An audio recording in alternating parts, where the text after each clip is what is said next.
Good. Good afternoon, everyone, and welcome to the Treasury Connect conference on growth in the creative sector. As Chairman and CEO of Universal Music Group Worldwide, I'd also like to welcome you to our home, Universal Music UK's home here in this building. And a special thank you to the Chancellor and the Treasury for convening this critical session. Thanks to the Chancellor's background, vision, and personal commitment, it's great to see that driving growth in the creative industries has become one of the government's top priorities. Each one of us should be proud of the UK's place as a creative juggernaut on the world of stage and film, TV, games, animation, fashion, art, design, and of course music, and so much more. The creative sector generates enormous benefits for the UK. It entertains and inspires. It's a source of culture and national pride, and of course, soft power. It also fuels jobs, economic growth, and digital innovation. To use one example, I always say that over 60 years of Beatles IP, music, audiovisual is effectively a global virtual mini factory, manufacturing on behalf of the UK all year round. Let me be clear also that at UMG, we're tremendously excited about AI's potential, and we've already embraced it in a range of capacities for many years. But while we consider the ways that AI can drive growth in our industry and beyond, it is absolutely critical that we protect creators' rights. At Universal Music, we're happy to discuss our work in today's discussion areas, including investment in artists, facilities, technology, and our people to enhance the market's strength, providing skills for our workforce by backing educational programs and mentoring and paid internships, growing exports, building on the UK's position as the world's second largest exporter of music, as well as harnessing innovation to drive growth, all while protecting creators' rights. And that, of course, is a critical line that we cannot cross. So there's much to discuss and even more to do. Thank you in advance for your contributions to the conference. And with that, I'd like to introduce you to and give you the Chancellor, the Right Honourable Mr. Jeremy Hunt. Thank you.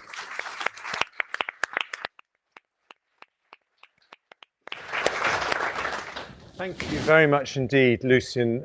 Good afternoon, ladies and gentlemen. I've made many terrible mistakes in my political career, but the worst of all was being Culture Secretary responsible for the creative industries at the start of my political career rather than at the end of my political career, because it is the most fabulous job in terms of the things you get to go to and see.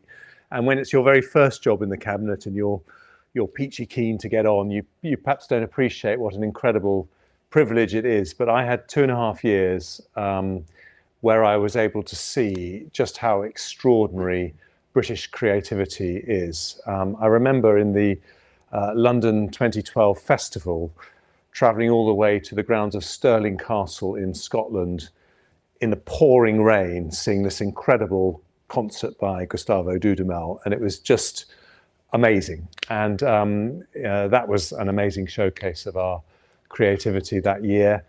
And now, as Chancellor, I get asked a slightly different question, which is, how on earth are we going to fund the NHS in 20, 30 years' time with these aging population, all the costs going up exponentially? And when I'm asked that question, my answer is that the biggest opportunity for the UK going forward is to be the world's next Silicon Valley, as Rishi Sunak describes it, a science and technology superpower. And we have the ingredients to do something remarkable, because we don't just have the creativity, the entrepreneurs, the amazing businesses, but we have the world's second largest financial sector to help those businesses grow. And we have one of the world's most respected higher education sectors to provide the R&D heft to sit behind it. And that's a very unique combination. It's the combination that Silicon Valley itself has, but there aren't very many other places in the world that have that potential. We are not there by a very, very long way, but in the last 10 years, we have become Europe's largest tech centre, with, in fact, the third largest technology sector in the world after the US and China, Europe's largest life science sector, Europe's second largest renewables sector and largest when it comes to offshore wind. So we've made really good progress. And I had a choice when I set up this programme 6 months ago as to whether or not to include the creative industries. And I decided I would include the creative industries, not just because you have the best parties and all the normal reasons why people love the glitz and glamour of the industries that you represent, but for a much more profound reason, which is that technology needs creativity and creativity needs technology. So all your businesses have been completely transformed by technology over the last decade. But actually the technology industry needs the creativity, which is the starting point of all your businesses, if it's going to flourish. And I decided it was just not possible to separate the two, which is why the creative industries have become one of our 5 priority sectors for the Silicon Valley vision, alongside digital, life science, advanced manufacturing and clean energy. And it also happens to be something that we are really good at in this country. If you look at, it's about 6% of our economy, about 50 billion pounds of exports. It's been growing at 1.5 to 2 times the economy. We have in the last decade become Europe's largest film and TV industry. We have remained the world's second largest music exporter, thanks to Solution's efforts and many other music businesses. We have remained the world's largest exporter of books. So we have tremendous strengths, and that isn't just going to help us become the world's next Silicon Valley, but it also helps Britain's clout in the world. We regularly are in the top 3 of the soft power indexes as a result of the popularity around the globe of British culture and the incredible creativity that we have here.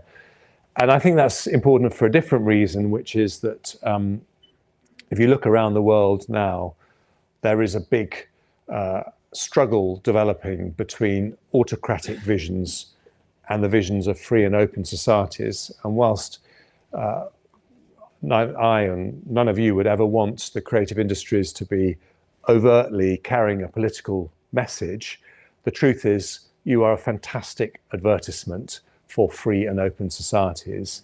And when people see British output all over the world, they see how we operate as a society and they start to understand our values, and you get that message across far better than any politician can. So there's a much bigger reason. So we want to help you. We want you to help us. We think there's a big thing that you can do for the country now to help not just our creative industries, but our Silicon Valley vision really take shape. That's the purpose of this conference. We're going to have some breakout sessions. We've got some industry bigwigs here who will need no introduction, but I thought I would just hand over to each of them briefly to introduce themselves. They're all going to lead a breakout session. Then at the end of the session, we will have the Secretaries of State who are responsible for different parts of the creative industries here back on stage to give their thoughts.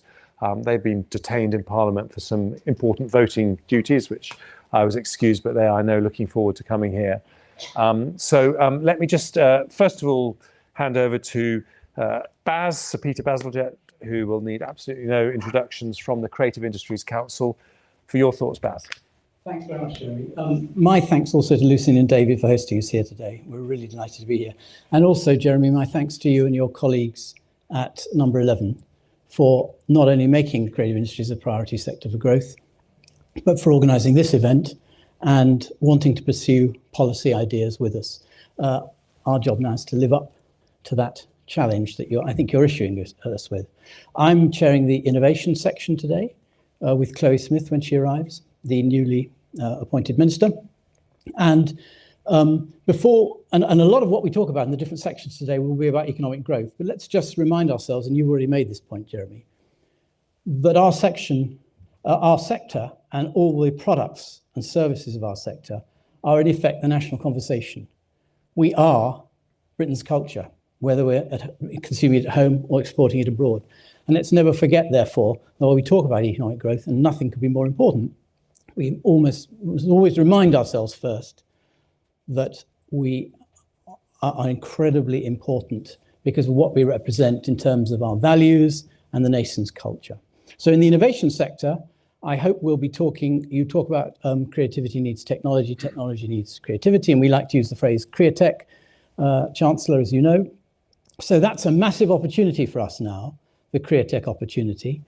And as I have been observing the last few days in a couple of fora, we're not yet properly recognized as an R&D-led innovation sector, but we need to be, and we're very strongly going in that direction. So I hope in our innovation breakout, we'll be talking about the clusters. We're naturally organizing the clusters around the country. And we've had the specific public investment in creative clusters. And where it comes to AI, we've actually had a creative cluster in Edinburgh looking at AI, and we might learn one or two things of that in our innovation sector today. We've got much advantage to be taken from more university spin-outs. I know this from wearing my hat as chair of the RCA, where we've got 80 funded Createch spin-outs now from the university, where creative design meets technology, joint programs with Imperial. There's a lot more we can do in there. And my last point, Jeremy, would be, my estimate is that because we're not properly recognized yet as the R&D-led innovation sector we are, that probably we get some way south of 2% of the research cake in this country for a sector which, as you pointed out, Jeremy, is 6% of the economy. Now, you don't put research money into a sector just because it's a particular size. We have to have the projects to invest in. We have to have the applied research coming out of our universities in our clusters. But now we've shown we can do that. We need to make sure that this sector gets more of the research cake so we can drive further innovation and further economic growth. Thank you. Thank you very much indeed, Baz. And let's move on to Creative UK and to Caroline Norbury. Just talk to us about your thoughts. Thank you very much. And can I just echo Baz's comments? It's really lovely to get so many colleagues in the room with the powerhouse of the Treasury. So thank you very much. So I am going to be chairing the investment session this afternoon, co-chairing with the Secretary of State. And I suppose I want to just provide a bit of context with some three thoughts, if you like, to frame our discussion this afternoon. The first is very simple, really, it's quite obvious, but that the overall scale of investment in the UK directly influences what we do next.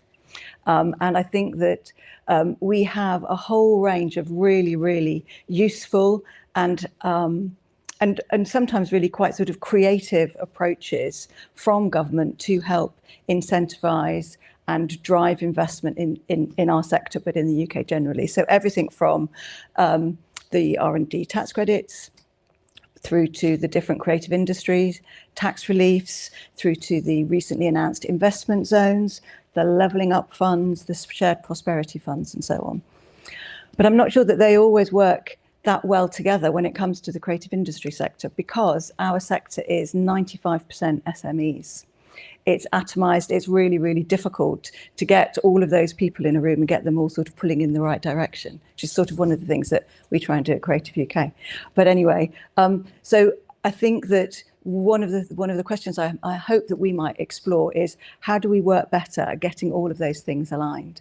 And one particular thing to think about is that within the tech sector, the non-creative tech sector, if you like, the majority of the investment into the tech sector comes from overseas.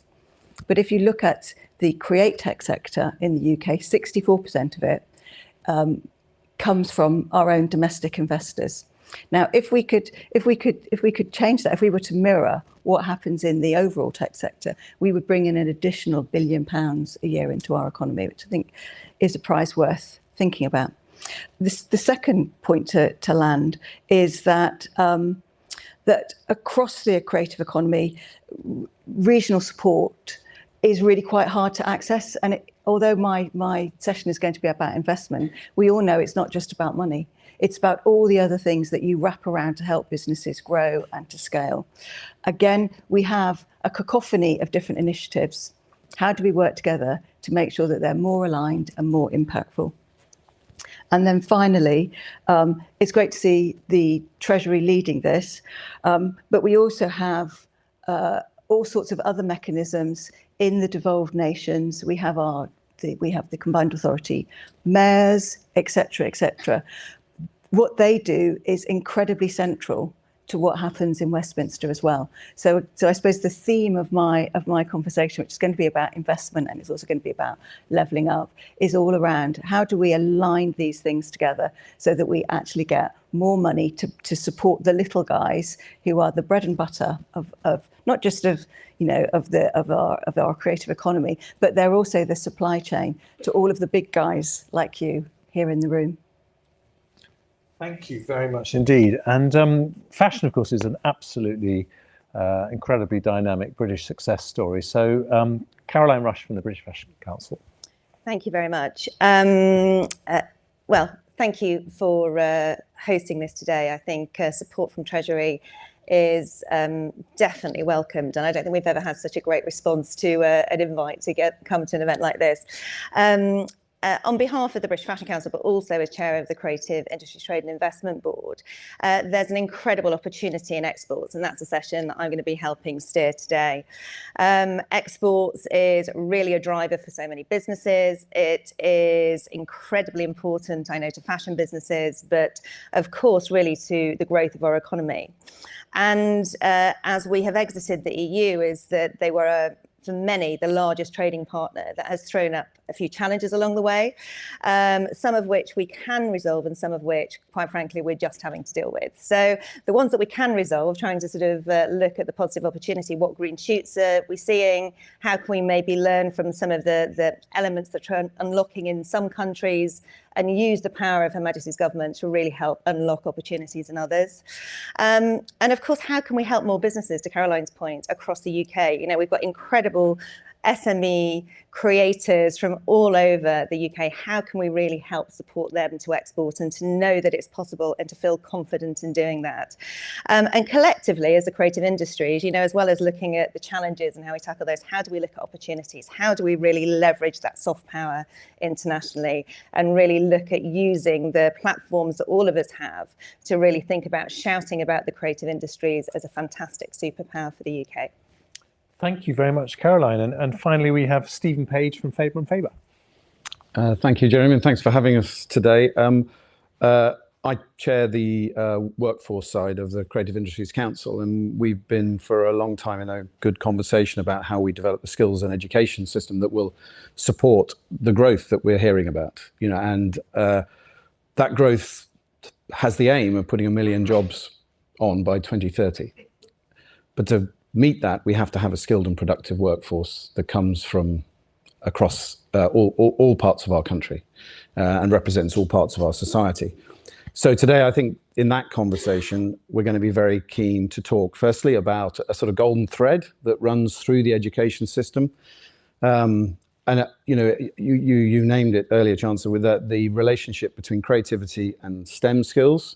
What we want to see is talk about today, I suppose, is how do we get more of a balance between the STEM education, which the creative sector needs just as much as any other, but how do we balance that with a creativity, bringing out the creativity in our children and through into higher education and support that and fund it appropriately. So that'll be our first main conversation. The second conversation is then, I suppose, about careers.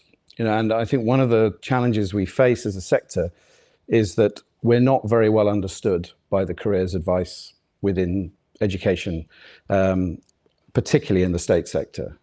And I think one of the conversations we must have is about a really ambitious program for informing all parts of our society, schools, teachers, careers advisors, pupils, and their parents, that a career in the creative sector is not just fun.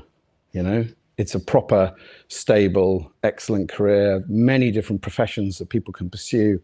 And that, for those of us who do Speakers for Schools talks, that information is just not out there. So having a conversation about how we attract people from across our society, from all backgrounds, will also speak to, as we grow, making our sector far more representative of our society. And we'll want to talk about that. And then we want to talk about skills and skills provision. And I think we're in a very healthy conversation with the Department for Education, which began really with a conversation around apprenticeships. But really the message is that how do we get into the sort of beginning point where skills policy is built? Too often as a creative sector, we're arriving late and we sound like we're asking for exceptionalism, when what we're really trying to do is to adapt skills policy to meet a sector, as Caroline says, that is 95% SMEs, a third of our workforce is freelance. But we are actually the future. We won't be a single sector, we will be how the economy looks. So building education and skills policies that are going to support a workforce that is like that, to ensure that we have the sort of skills, a skilled workforce that is representative of our society, will only come if we really build those skills policies together with government. Those are the things we'd like to talk about. Thank you. So we'll have breakout sessions, which everyone will know which one they're going to, on skills, innovation, investment and exports. Before that, we've got a bit of time for cup of tea, networking. I really advise you to tuck into the biscuits because it's literally the only free thing you'll ever get